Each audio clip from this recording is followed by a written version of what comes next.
Bonjour à tous, nous sommes le mardi 8 décembre, voici notre point bourse. Les marchés continuent de piétiner, évoluant toujours entre les mêmes limites depuis le 23 novembre, me semble-t-il.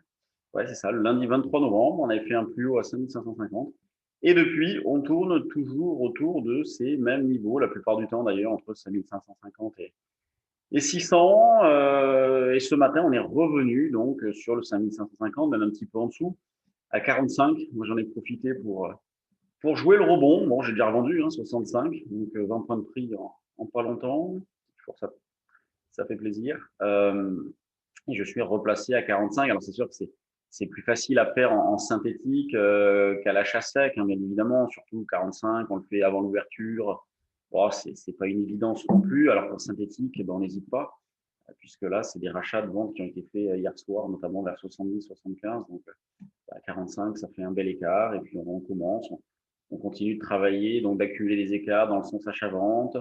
Il faut faire preuve de patience la plupart du temps. Les marchés tournent en rond et font preuve, comme je le disais ce matin à BFM, là, font preuve d'une incroyable résilience au vu des nombreuses menaces quand même qui planent, et notamment le Brexit, parce que les nouvelles en provenance du Brexit sont pas très réjouissantes. Il y a rien. On va vers un hard Brexit à cette allure. Donc, bon, pour l'instant, les marchés tiennent extrêmement bien, incroyablement bien même.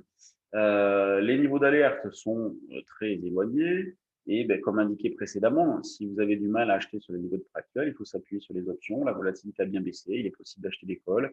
Il est possible de travailler en put synthétique. Donc, ben, nous, au niveau de la stratégie, on poursuit dans le même esprit.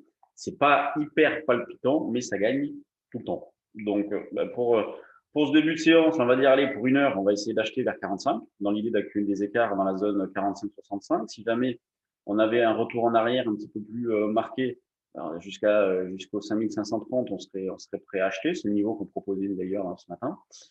Sur le DAX, bon, bah, hier, on a acheté sur le point bas, ça a été parfait. On avait proposé un achat sur 13 160.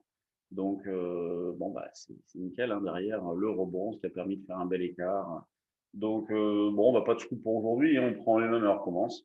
Donc, achat dans cette zone-là, 13 160. Éventuellement, si besoin, on verra pour remonter à 13 180. L'eurodoll, lui, reste ferme aussi. Il ne retrace pas beaucoup.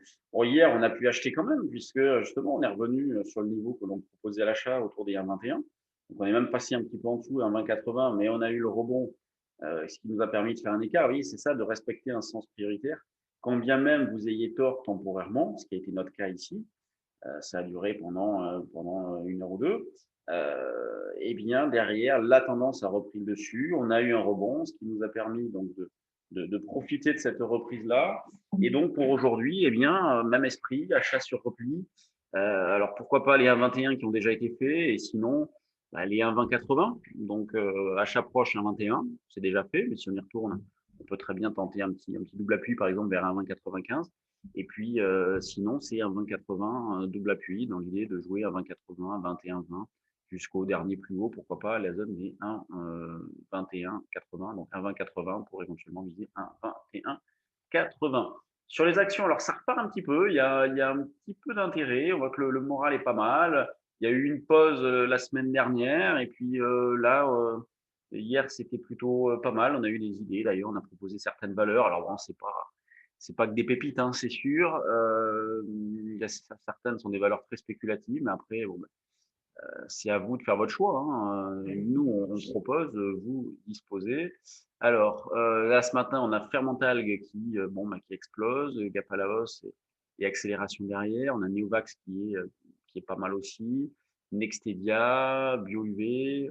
Donc, bon, voilà, c'est des valeurs qui repartent bien. Alors, Bauxite a été un peu particulier avec un signal d'achat qui s'est déclenché la semaine dernière. Novacite qui monte pas mal, donc qui prend 4%. Ameba, on en avait fait de celle-là, on est sorti beaucoup trop tôt. Tant pis, le trading, ce sont des choix. Après, il ne faut pas avoir de regrets. Sinon, il ne faut pas faire ce métier-là. Eurobio, bon, qui est plutôt pas mal. SPI, Jacquet, Carlink. De Richebourg, c'est impressionnant aussi, de Richebourg. Et stabilisation autour des 2,5 pendant un moment. Et puis là, boum, elle a quasiment doublé en pas longtemps. EOS qui bouge aussi. Bon. Et à la baisse, qu'est-ce que nous retrouvons? Lysogène, Paro, Navia, Compagnie des Alpes, FFP, Plastivaloir. Bon, c'est plutôt pas mal. Dans l'ensemble, c'est plutôt pas mal. Et quand on regarde les plus gros volumes, vous avez donc les plus grosses pondérations. Donc, je suis désolé de me répéter, hein, mais c'est tous les jours un peu la même histoire. Des marchés qui restent fermes, des volumes qui sont faibles. D'ailleurs, on va regarder, je pense qu'il n'y a rien. 200 millions à 9h30, c'est naze. Sur les valeurs, on a une grande régularité et des intérêts sur les grosses pondérations, donc un marché, voilà, beaucoup d'arbitrage. Et sur les mid et small, il y a des dossiers qui décollent. Donc, bah, c'est pas mal. Alors, c'est pas hyper palpitant en termes de trading, ça gagne tout le temps. Voilà. Il n'y a pas eu le moindre problème. Ça fait un bon moment, je sais pas, ça fait 3 semaines, je pense qu'il n'y a pas eu le moindre souci sur nos opérations. Alors, ce qui ne veut pas dire qu'on a toujours acheté au plus bas, hein, loin de là, mais on a eu toujours la possibilité de revendre dans d'excellentes conditions. Donc, bah, continuons dans cet esprit-là, avec, c'est sûr, hein, beaucoup de questions à se poser quant à la suite, mais bon, on déroule le plan. On applique un process. Demain soir, mercredi soir, donc présentation de notre société, nos activités, nos différents services, nos formations, si vous avez de l'intérêt. Et jeudi, nous organisons donc notre Day Trading Live du mois de décembre. Ce sera le dernier de l'année, donc démonstration de trading donc de 9h à midi. C'est jeudi matin, si vous avez de l'intérêt. Puis semaine prochaine, dernière formation de l'année, futur et non, pas les options, que le futur, lundi, mardi, mercredi. Si vous voulez vous inscrire, vous pouvez encore. Allez, je vous laisse. Passez une bonne séance et en espérant que les marchés bougent. Et à demain. Ah, d'ailleurs, demain, on va faire le live. Ce vendredi, je ne pourrai pas. Donc, on fera notre live hebdomadaire demain. Donc, à 9h30 en direct de notre chaîne YouTube. Allez, salut à tous.